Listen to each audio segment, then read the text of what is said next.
Right now, on March 10th, 2026, the full picture of what happened exactly 1 week ago is finally coming into focus for the world. On March 3rd, the Israeli Air Force destroyed a nuclear facility that does not appear on any IAEA inspection list anywhere in the world. A site Iran never declared to anyone, never acknowledged publicly, and spent many months ensuring the outside world would never find. The IDF named it Minzadehe, a compound on the northeast outskirts of Tehran, built partially underground directly into a hillside, hidden inside a heavily secured perimeter with high walls, armed guard towers, and a nearby equestrian club serving as deliberate visual cover. That equestrian club is not a coincidence at all. It is exactly how you hide something genuinely dangerous inside a major capital city. And for months after the June 2025 12-day war, when Israel and the US believed Iran's nuclear program was dismantled, it worked completely. A team of Iranian nuclear scientists was quietly reassembled inside that compound and got straight back to active weapons-related development. IDF spokesperson, Brigadier General Effie Defrin, confirmed all of this publicly at a detailed press conference on March 3rd before cameras.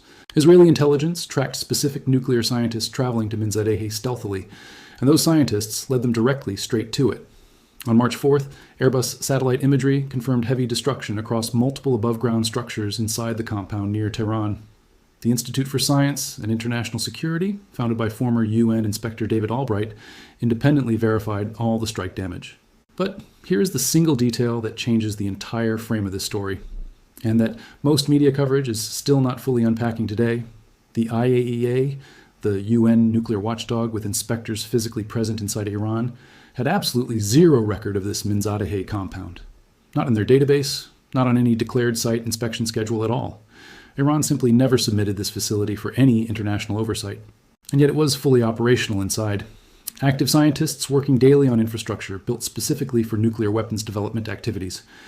IAEA Director General Rafael Grossi stated publicly that the agency found no confirmed evidence of a coordinated Iranian weapons program as of early March. Iran's own ambassador to the IAEA called Israel's claims about this site, and these are his precise recorded words, simply a big lie. Two completely contradictory official positions sitting on the table simultaneously. And the most important word between them right now is cannot. The IAEA said it cannot confirm Israel's claim about Minzadehe, not that it investigated thoroughly and found the claim false, cannot confirm. Because the IAEA can only ever verify what it is actually granted physical access to. And Iran has been blocking full inspector access for years now. IAEA Chief Grossi acknowledged this clearly. Without full, unimpeded access, the agency simply cannot assure the world that Iran's program is peaceful. That gap between what the IAEA is permitted to see and what may actually exist is the precise gap that just had a building demolished inside it. If this kind of layered, source-driven analysis is why you come to this channel, hit the like button right now and help more people find this. Drop a comment below.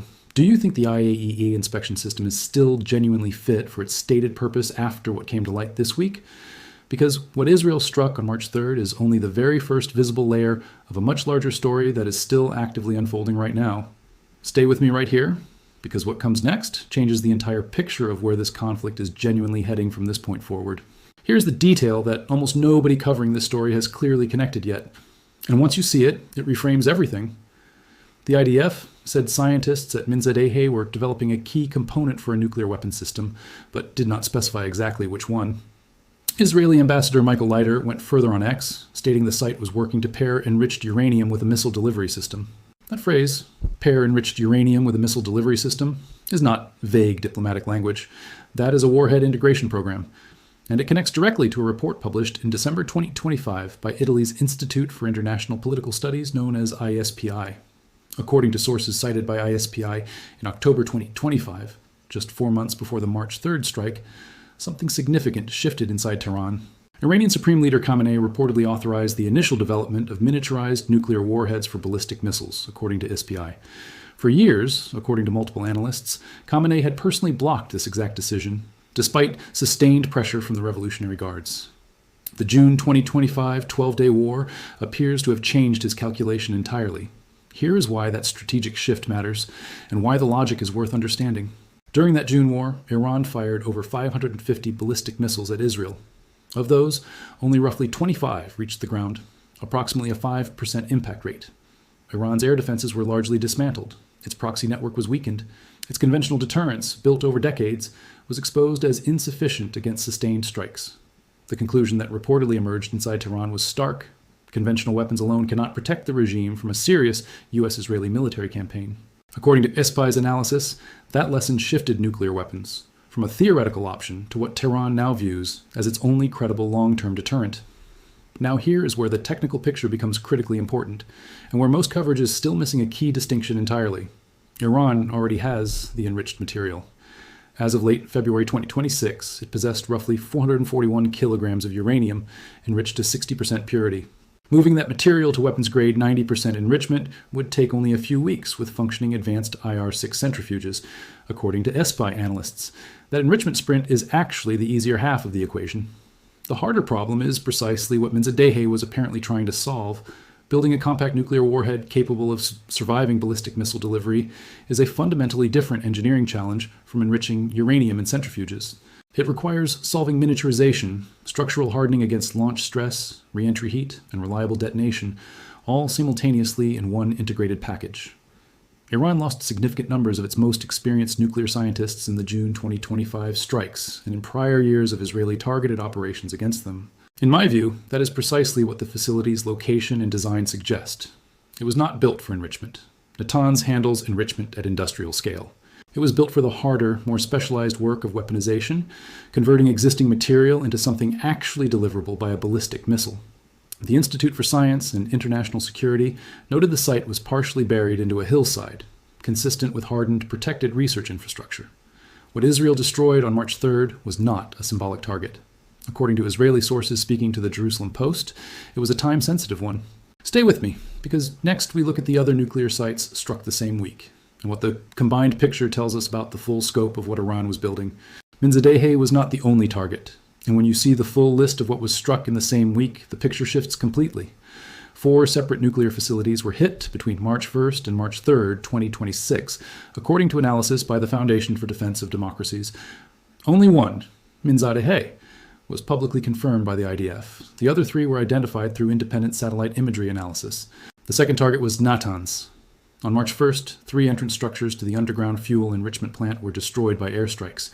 2 were personnel access points. 1 was the main vehicle ramp leading down into the subterranean centrifuge halls, buried deep beneath the surface. The IAEA confirmed damage to those entrance buildings on March 3rd, stating no radiological consequences had been detected from the strikes. But here is what makes the Natanz targeting strategically unusual and analytically significant. The underground centrifuge halls themselves were not hit directly. The Institute for Science and International Security assessed that Israel appears to have been sealing the entrances rather than destroying the facility from within. In my view, one credible interpretation of that targeting choice is this. The goal was not destruction of the site alone, but denial of access to whatever material remains inside. The third target was the Lavisan 2 compound, also known as the Mojdeh site, and this one requires some background to fully understand its significance. Lavisan 2 is located near Malik Ashtar University in Tehran.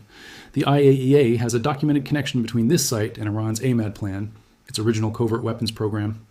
SP&D is Iran's Ministry of Defense R&D arm, specifically responsible for the weaponization side of the nuclear program, converting material into deliverable devices. Critically, the IAEA has never once been permitted to physically visit the Lavisan 2 campus. Not during AMAD, not during its SP&D years. Never.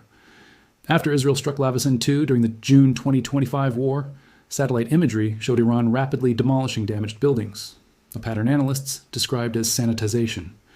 By March 2026, Iran had reportedly begun rebuilding portions of the Lavisan 2 site. The new strikes hit a laboratory building just north of the main campus. The Institute for Science and International Security confirmed that destruction using satellite imagery from March 3rd and geolocated strike footage posted online.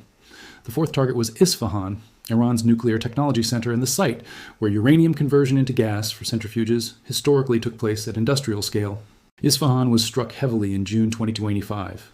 By March 2026, per Israeli and U.S. intelligence assessments, Iran had stored significant quantities of enriched uranium in underground tunnels at the site. On March 7th, Isfahan's irradiation facility sustained what Iranian state media described as serious damage. The IAEA confirmed no radiation leak had been detected. Now step back and look at all 4 targets together as one coordinated strike picture. Minzadehe, Natanz, Lavisan 2, and Isfahan. One site for secret weaponization research. One site sealing in enriched material. One site housing the administrative brain of the weapons program. One site storing the fuel itself.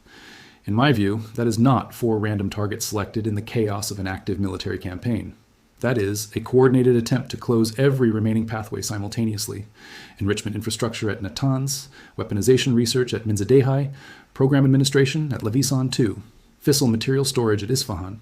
Each strike addressed a different functional layer of the same program, the program that the IAEA, by its own admission, could not fully see or verify from the outside. Stay with me, because next we need to look at what Iran still has left, and why the question of what survives these strikes matters more than the strikes themselves. Here is the question that every analyst at every serious institution is now sitting with as of March 10th, 2026, and nobody has a clean answer.